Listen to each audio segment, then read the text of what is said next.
Shuka était un homme noir ordinaire, vivant seul à Lagos, au Nigeria. À 42 ans, il n'avait jamais été marié. La solitude lui collait à la peau comme la chaleur moite des nuits nigérianes. Il avait tout essayé, rencontres dans les églises, sur internet, même des prières de délivrance. Mais rien.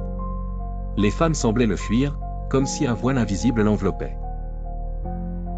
Un soir de pluie, en rentrant du travail, il aperçut une jeune femme immobile au coin d'une ruelle. Elle portait une longue robe noire, un foulard cachant entièrement son visage.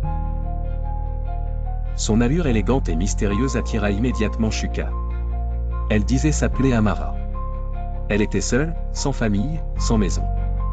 Touché, Shuka l'hébergea, puis tomba amoureux.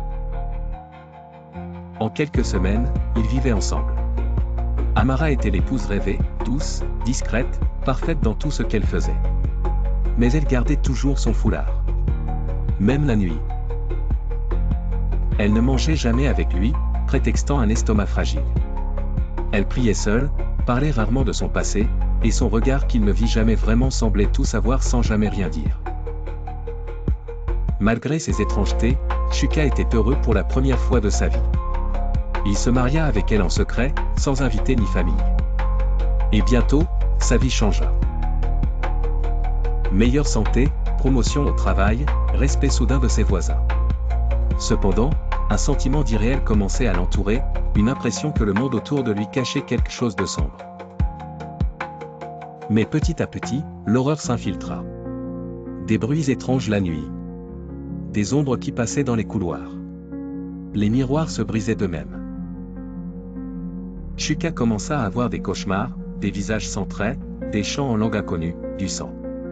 Il remarqua qu'Amara flottait parfois, au lieu de marcher. Son ombre, certains soirs, n'avait pas de tête. Une nuit, incapable de résister, Shuka souleva le foulard de sa femme endormie. Ce qu'il vit le paralysa, Amara n'avait pas de tête.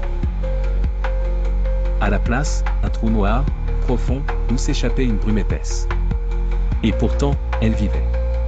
Elle se réveilla, le fixa sans yeux, et murmura, « Tu as vu, maintenant tu sais. Tu es à moi. » Dès ce jour, Shuka vécut dans la terreur. Il tenta de fuir, mais chaque sortie le ramenait à l'intérieur. La maison semblait arrachée au monde réel.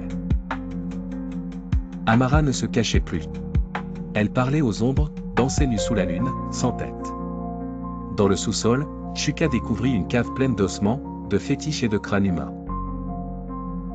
Amara lui confia qu'elle était une mère de la nuit, une sorcière antique, et que leur mariage était un pacte. Il lui avait offert son âme.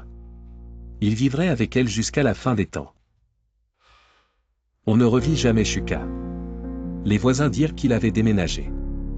Mais certains jurent entendre, les nuits de pleine lune, des cris étouffés venant de sa vieille maison.